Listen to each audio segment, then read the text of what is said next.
Thank you sir. ఇంత మంచి కార్యక్రమానికి నన్ను ఆహ్వానించడం ఒకటే కదండి, తెలుగుదేశం పార్టీ నాయకుల్లో, తెలుగుదేశం కుటుంబంలో నేను చూసిన ఒక గొప్ప లక్షణం ఒకటి ఉంది సార్. ఈ పార్టీ కోసం దశాబ్దాలుగా కష్టపడి, ఈ పార్టీ కోసం త్యాగాలు చేసి, ఈ పార్టీ కోసం నిలబడి చాలా సీనియర్ లీడర్లు కూడా కింద కూర్చుని కొత్తగా వచ్చిన మాలాంటి వాళ్ళని పైన కూర్చోబెడతారు. ఇది వేరే ఏ పార్టీలోనూ చూడలేదండి నేను. అంటే ఎవరైనా ఎంకరేజ్ చేస్తే, యంగ్స్టర్ ఎంకరేజ్ చేస్తే పార్టీకి ఇంకా ఎసెట్ అవుతాడని కానీ మీరు భావిస్తే, మీరు కింద వరుసలో కూర్చుని యంగ్స్టర్స్ని పైన కూర్చోబెట్టే ఇంత మెచ్యూరిటీ లెవెల్స్ ఈ తెలుగుదేశం కుటుంబంలో నేను చూడడం, ఈ కుటుంబంలో నేను కూడా భాగస్వామిని అయ్యే అవకాశం the great legendary leader, visionary leader Nara Chandrababu Naidu గారు నాకు ఇవ్వటం పూర్వజన్మ సుకృతంగా, నా తల్లిదండ్రుల అదృష్టంగా భావిస్తున్నాను. ఈరోజు కార్యక్రమం నిజంగా ఇలాంటి రాజకీయ స్పీచ్లు కానీ ఏమీ లేకుండా ఒక పండగ వాతావరణంలో జరిగింది. చిన్నపిల్లలు ఆనందంగా ఒక పండగ, అంటే మన పార్టీ కార్యక్రమం అంటే ఒక పండగలాగా వాళ్ళు సెలబ్రేట్ చేయటం మాకు కూడా టైం తెలియలేదండి. నిజంగా చాలా టెన్షన్లో ఈ పొలిటికల్ టెన్షన్లు కూడా ప్రసాద్ అన్న గారు కానీ మేము కానీ మర్చిపోయాం కూడా. అంత మంచి అట్మాస్ఫియర్ ఇక్కడ. ఈ దేశానికి ఒక గొప్పతనం ఉంది సార్. ప్రపంచంలో కొన్ని కోట్ల మందిని ప్రభావితం చేసిన ప్రవక్త మొహమ్మద్ గారు పుట్టిన పవిత్ర దేశం ఇది.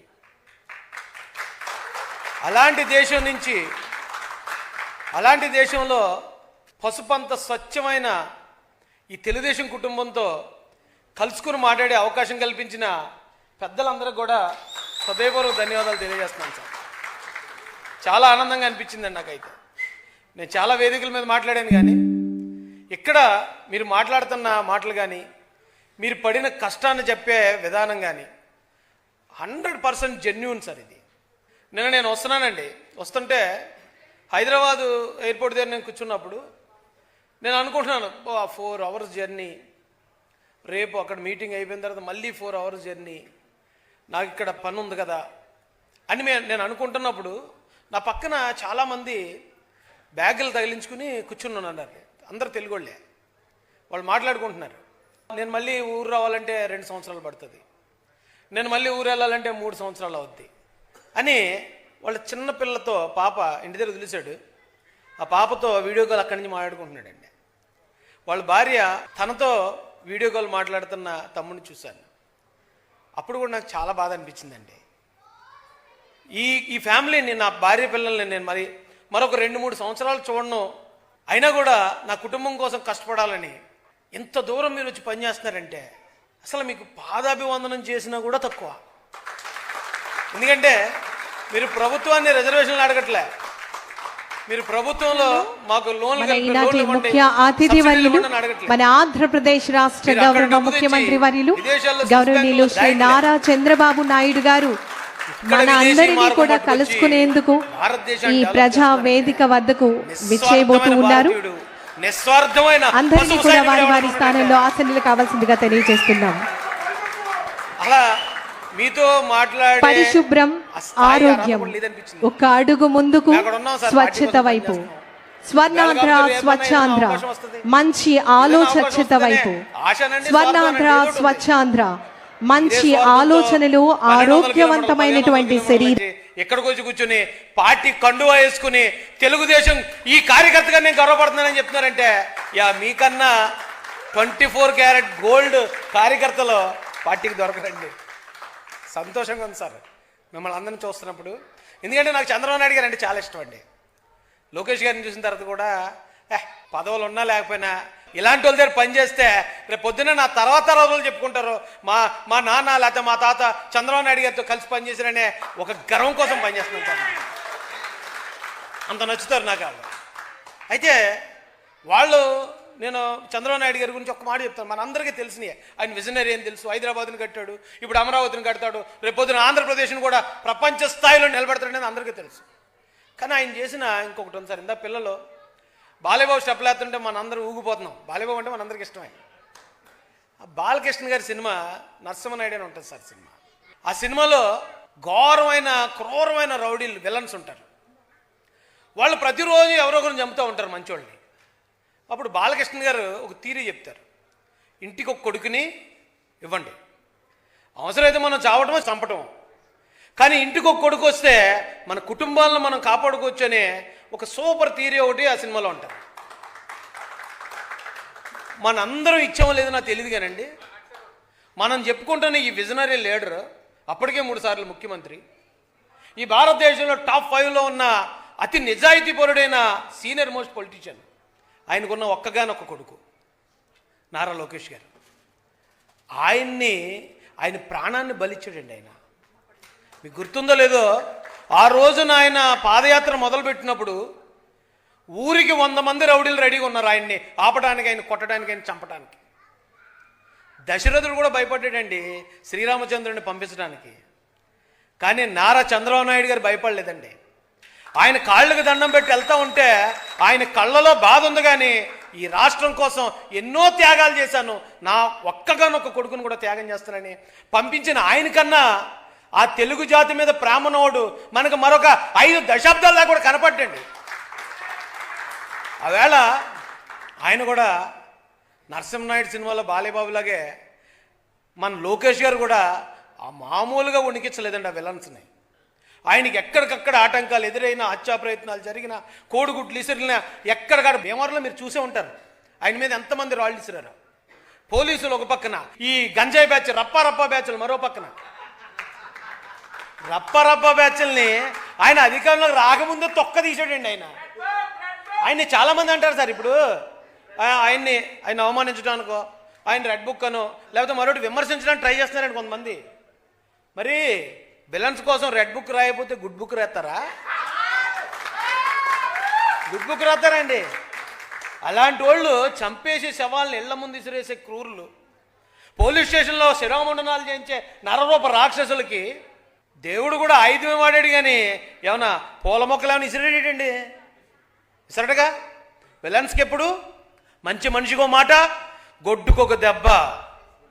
నారా లోకేష్ అనే ఒక వ్యక్తి ఆంధ్రప్రదేశ్ రాజకీయాల్లో ప్రవేశించక ముందు చంద్రబాబు నాయుడు గారి మంచితనం చూసి ఆయన గెలిచిన మనల్ని ఏమంటలే, ఆయన తిట్టినా ఏమంటలే, వాళ్ళ భార్య గారిని అవమానించిన ఏమంటలే, వాళ్ళ కొడుకు పుట్టుకుని అవమానించిన ఏమంటని చెలరేగిపోయే ప్రతి ఒక్కడో ఈరోజు రెడ్ బుక్ అని కళల్లో కూడా జపిస్తా పడుకుంటున్నారండి.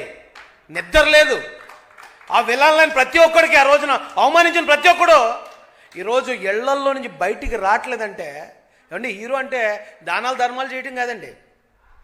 అలాంటి ప్రజా కంటకుల్ని, లా అండ్ ఆర్డర్ సమస్యలు తీసుకొచ్చేవాడిని 3 కాళ్ళు ఎరగొట్టి మూలలో కూర్చోబెట్టేవాడు కూడా హీరో అండి. నారా లోకేష్ గారి నాయకత్వం, నారా లోకేష్ గారి నాయకత్వం, నారా చంద్రబాబు నాయుడు గారి నాయకత్వం. అలాంటి ఆ పెద్ద మనుషులిద్దరిని చూశానండి నేను. వాళ్ళని చూసాక ఆ రాష్ట్రం కోసం త్యాగం చేసే మనుషులరా. అందుకే ఎప్పుడు కూడా చెడ్డోడని చెప్పక్కర్లేదండి. ఎందుకంటే ప్రజలందరూ చూస్తారు ఆడు చెడ్డోడని తెలుసు. జగన్ గారి గురించి ఎవడు చెడ్డోడని చెప్పక్కర్లే, ఆయన మీద ఉన్న కేసులు చెప్తాయి, వాళ్ళ బాబాయ్ గారి ఇది చెప్తుంది, లేకపోతే ఇంట్లో ఫ్యామిలీ విషయం. అంటే ఇక్కడ మాట్లాడకూడదు నాకు తెలియదండి. అది అసలు ఈ దేశాన్ని నేను వస్తున్నాను అన్నప్పుడు మేము టీవీలో అది చూస్తాం కదా సార్, మనం రోడ్డు మీద వెళ్తా ఉంటే నరికేసిన చేతులు కాళ్ళు రోడ్డు పక్కన కనపడతాయేమో అనుకున్నాను నేను. సినిమాల్లో అలాగే చూపిస్తారండి దేశాన్ని. కానీ ఇక్కడికి వస్తే ఇంత క్వైట్ కంట్రీ, అబ్బా అసలు మనం ఈ సౌదీ అరేబియాని ఇంతలా అపార్థం చేసుకున్నామా అనిపిస్తుందండి ఇక్కడికి వచ్చి మీ అందరినీ చూశాక. ఈ కంట్రీకి వచ్చినప్పుడు మిమ్మల్ని చూసినప్పుడు నాకు అనిపించిందండి, నిజం అంటే యథా రాజా తదా ప్రజ అని ఒక నానుడు ఉంది సార్. ఈయన రాజుగా ఎప్పుడు ఉండడు మన దగ్గర, ఎప్పుడు ఒక అన్నగానే ఉంటాడు చంద్రబాబు నాయుడు గారు. ఒక అన్న ఎలా ఉంటాడో తమ్ముళ్ళు కూడా అలాగే ఉంటారు అని. దాంతోపాటు ఇక్కడ మన పార్టీ మీద ఒక కమ్యూనిటీ మీద ముద్ర వేస్తూ ఉంటారు సార్. పక్క రాష్ట్రం సీఎం గారు చెప్పారండి ఒక మాట ఆ కమ్యూనిటీ గురించి, అమ్మలాంటి కమ్యూనిటీ అని చెప్పారు సార్. ఎవరు వచ్చినా ఆదరించి ఆదుకునే కమ్యూనిటీ సార్. వీళ్ళు ఎప్పుడు చేసినా ఆ తప్పుడు ఆరోపణలు చేయటం, తప్పుడు ప్రచారాలు చేయటం, అబద్ధాలు చెప్పటం, ఇదే జరుగుతుందండి. ఒక్క మాట చెప్పి క్లోజ్ చేస్తాను సార్. మీ అందరూ నాకంటే పార్టీ కోసం నిబద్ధతగా పనిచేసే వాళ్ళు సీనియర్లు. కానీ గతంలో ఒక ఊరిలో ఒక మంచోడు చెడ్డోడు ఉంటే మంచోడిని అందరూ మెచ్చుకునేవారండి, చెడ్డోడిని అందరూ తిట్టేవారు. ఓ 10 సంవత్సరాలు గడిచిన తర్వాత ఆడు మంచోడురా ఇటు చెడ్డోడురా అని మాత్రమే చెప్పడం మొదలుపెట్టారు. అంటే మంచోడిని పొగడలేదు, చెడ్డోడిని తిట్టేవారు కాదు. ఇంకో 10 సంవత్సరాలు పోయిన తర్వాత మంచోడిని చెడ్డోడిని సమానంగా చూడటం మొదలుపెట్టారండి. ఆంధ్రప్రదేశ్ రాజకీయాల్లోకి జగన్మోహన్ రెడ్డి అని ఒక వ్యక్తి వచ్చిన తర్వాత చెడ్డోడిని మంచోడుగా ప్రచారం చేస్తున్నారు సార్, మంచోడిని చెడ్డోడుగా ప్రచారం చేస్తున్నారండి. అన్నిటికన్నా దారుణమైన పరిస్థితులు ఈరోజు ఆంధ్రప్రదేశ్ ఉంది సార్. వాళ్ళ బాబాయిని వాళ్ళు ముక్కలుగా నరుక్కుంటారు సార్. ఈ పెద్ద ఆయన్ని ఇప్పుడున్న జనరేషన్కి ఈయన గురించి పూర్తిగా తెలియదండి. నందమూరి తారక రామారావు గారి గురించి ఇప్పుడు ఎవరికి తెలియదు. కానీ ఇప్పటికీ ఏ కార్యక్రమం జరిగినా వినాయకుడికి పూజ జరిగినట్టు రామారావు గారికి దండ వేయకుండా చేయరండి నారా చంద్రబాబు నాయుడు గారు. అలాంటి చంద్రబాబు నాయుడు గారిని ఆయన చంపారంటారు. వాళ్ళేమో చంపుకుంటారు సార్, మనం చంపామని ప్రచారం చేస్తారు సార్. వాళ్ళ ఇంట్లో ఉన్న తల్లిని చెల్లిని వాళ్ళు బయటికి ఎంటేస్తారు సార్, మన మేనల్లున్న మరొకన్న చూడలేదని ప్రచారం చేస్తారు సార్. వాళ్ళు డైరెక్ట్గా మర్డర్లో ఇన్వాల్వ్ అయిపోతారు సార్, 1,00,000 కోట్ల ఆరోపణ అవినీతి చేసేస్తారు సార్. కనీసం ఎఫ్ఐఆర్ కూడా లేకుండా శిఖరం లాంటి పెద్ద ఆయన అరెస్ట్ చేసి ఆయన కూడా మాలాగే ఆయన కూడా అవినీతి చేశాడని ప్రచారం చేయడానికి జనాలను నమ్మించడానికి ప్రయత్నిస్తున్నారండి. అంటే అబద్ధాలు రాజ్యమేలే రాష్ట్రం భారతదేశంలో ఆంధ్రప్రదేశ్ అండి. దారుణమైన ప్రత్యర్థిని కలిగి ఉన్నాం సార్. మీరంతా కూడా ఇదే అప్రమత్తతో ముందుకు సాగాలని కోరుకుంటున్నానండి. అన్నిటి గురించి చెప్పిన తర్వాత చివరాఖరిని ఒక్క మాట చెప్పాలి సార్. మా అన్న బోడే ప్రసాద్ గారు, ఆయన్ని నేను ఐరన్ మ్యాన్ అని పిలుస్తానండి. అసలు ఆయనకి అలుపు ఉండదు, సొలుపు ఉండదు. ఎప్పుడు వెళ్ళినా ఓ 100 మంది జనాలతో ఏదో ఒకటి మాట్లాడితే వాళ్ళకి సమాధానం చెప్తా వాళ్ళకి ఇచ్చేస్తూనే ఉంటాడండి మానవుడు. అసలు సూపర్ లీడర్ అండి. ఆయన కోసం నేను పెనమలూరులో 2 సార్లు వెళ్ళానండి. నన్ను పిలిచాడు ఆయన, సొంత తమ్ముళ్ళే చూస్తాడు. అందరిలో నాకు అక్కడ ఉన్న ఎమ్మెల్యేలో చాలామందితో మంచి బాండింగ్ ఉందండి. వాళ్ళలో నాకు టాప్లో ఉంటాడండి అన్న. ఎప్పుడు మేము కలుసుకునేది ఉండదు. మా నాన్నగారు చనిపోయారని ఒక మాట చెప్తే దాదాపు 300 కిలోమీటర్లు ఆయన వచ్చాడండి, కారు వేసుకుని వచ్చాడు. నేను షాక్, ఏంటి నిజంగా ప్రసాదంలో ఉన్న నిజమేనా అనుకుంటున్నాను నేను. అక్కడ అంటే ఒక వ్యక్తిని నమ్మాడంటే ఎక్కడ దాకా నేను నిలబడతాడండి.